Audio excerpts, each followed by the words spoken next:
नाजरीन, मीरपुर खास के इलाके लालचंद आबाद में एक मुबीना चोर को अहले मोहल्ला ने रंगे हाथों पकड़ लिया, जिसके बाद उसे तशद्दुद का निशाना बनाने के बाद पुलिस के हवाले कर दिया गया।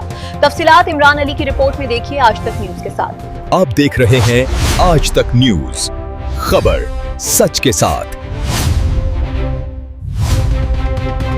खबर शामिल कहते हैं हमारे रिपोर्टर चौधरी इमरान अली की रिपोर्ट के मुताबिक मीरपुर खास में चोरी का मुलजिम शहरियों के हत्थे चढ़ गया। तशद्दुद के बाद पुलिस के हवाले। मीरपुर खास लालचंद आबाद के इलाके में एक मुबैना चोर को अहले मोहल्ला ने रंगे हाथों पकड़ लिया, जिस पर मुश्तइल अफराद ने तशद्दुद किया और बाद अज़ां पुलिस के हवाले कर दिया। तफसीलात के मुताबिक मकामी लोगों का कहना है कि मुलजिम एक घर से बच्ची के जहेज का सामान चोरी कर रहा था कि इसी दौरान अहले मोहल्ला ने उसे देख लिया और ताक़ुब के बाद काबू कर लिया।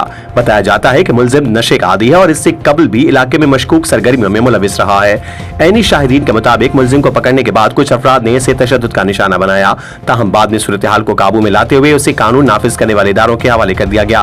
पुलिस जरा के मुताबिक मुलजिम को हिरासत में लेकर मजीद तफ्तीश शुरू कर दी गई है, जबकि वाक़े के मुख्तलिफ पहलुओं का जायजा लिया जा रहा है। समाजी हलकों ने इस वाक़े पर तशवीश का इजहार करते हुए कहा कि शहरियों को कानून हाथ में लेने के बजाय मुल्ज़िमान को फौरी तौर पर पुलिस के हवाले करना चाहिए, जबकि नशे जैसे मसाइल पर भी फौरी काबू पाना चाहिए।